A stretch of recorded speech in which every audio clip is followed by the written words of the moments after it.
৭২-এর মুজিববাদী সংবিধান বাতিল করে নতুন সংবিধান প্রয়োজন বলে মন্তব্য করেছেন জাতীয় নাগরিক পার্টি এনসিপির আহ্বায়ক নাহিদ ইসলাম।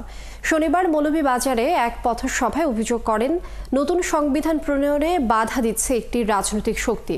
অন্যদিকে মজুরি বাড়াতে চা শ্রমিকদের পাশে থাকার কথা দেয় এনসিপি নেতারা। রাশেদ আনিসের প্রতিবেদন।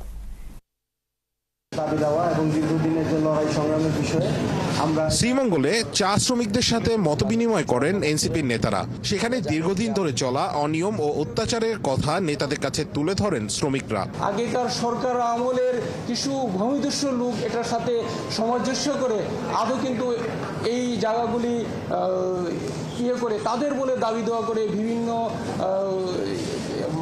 মামলা জড়ায় আমাদেরকে অনেস্ট করে রাখছেন। মজুরি নিয়ে কথা হয়েছে বা ভূমির যে অধিকার সেটা নিয়ে কথা হয়েছে। শ্রম আইনের যে সংশোধনের যে ব্যাপারটা সেটা তো আপনারা আনলেনই। তা এই সমস্ত বিষয় নিয়ে ওনাদের একটা দাবি ছিল যে আমরা যাতে সরকার এবং পলিটিক্যাল পার্টি সহ আমরা একটা জাতীয় সংলাপের আয়োজন করি। দৈনিক মজুরি ১৭০ টাকা থেকে বৃদ্ধি করতে এনসিপি কাজ করবে বলে কথা দেন দলটির আহ্বায়ক। এবার যেহেতু সুযোগ এসেছে, আমরা সেই তরুণরা সেই বাংলাদেশটা গড়তে চাই যেখানে শ্রমিকের মজুরি নিশ্চিত থাকবে, যেখানে আমাদের সকল জাতিসত্তার কণ্ঠস্বর থাকবে। এনসিপির নেতারা দেখা করেন ক্ষুদ্র নৃগোষ্ঠীর সাথেও। জুলাই নায়কদের সংবর্ধনা জানায় তারা। সকালে মৌলভীবাজারে পদযাত্রার মধ্য দিয়ে শুরু হয় এনসিপির ২৬তম দিনের কর্মসূচি। পথসভায় নাহিদ ইসলাম বলেন, দেশে যাতে আর কোনো ফ্যাসিবাদের উত্থান না হয় সে কারণে নতুন সংবিধান প্রণয়ন জরুরি। কিন্তু অভ্যুত্থানের পরে নানান শক্তি আবারও চেষ্টা করছে পুরনো সিস্টেমে এই দেশকে এগিয়ে নিয়ে যাবার।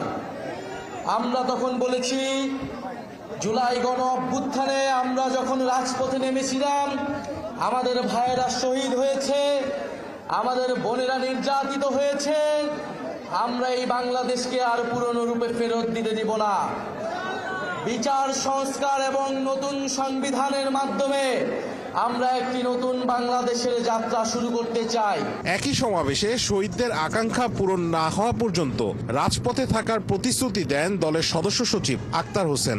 এই বাংলাদেশে জবাবদিহিতার ঊর্ধ্বে, প্রশ্নের ঊর্ধ্বে কোন ব্যক্তি, কোন রাজনৈতিক নেতা, কোন সরকারি আমলা, পুলিশ প্রশাসন, আর্মি থেকে আর কাউকে আমরা জবাবদিহিতার উপরে রাখতে চাই না। এই কর্মসূচিগুলোর মধ্য দিয়ে শেষ হয় দলটির জুলাই পদযাত্রার সিলেট পর্ব। আমার যারা ছাত্র ভাই বাংলাদেশে তাদের কোনো ব্যবস্থা হয় না। রাশেদ আনিস, ৭১, শ্রীমঙ্গল।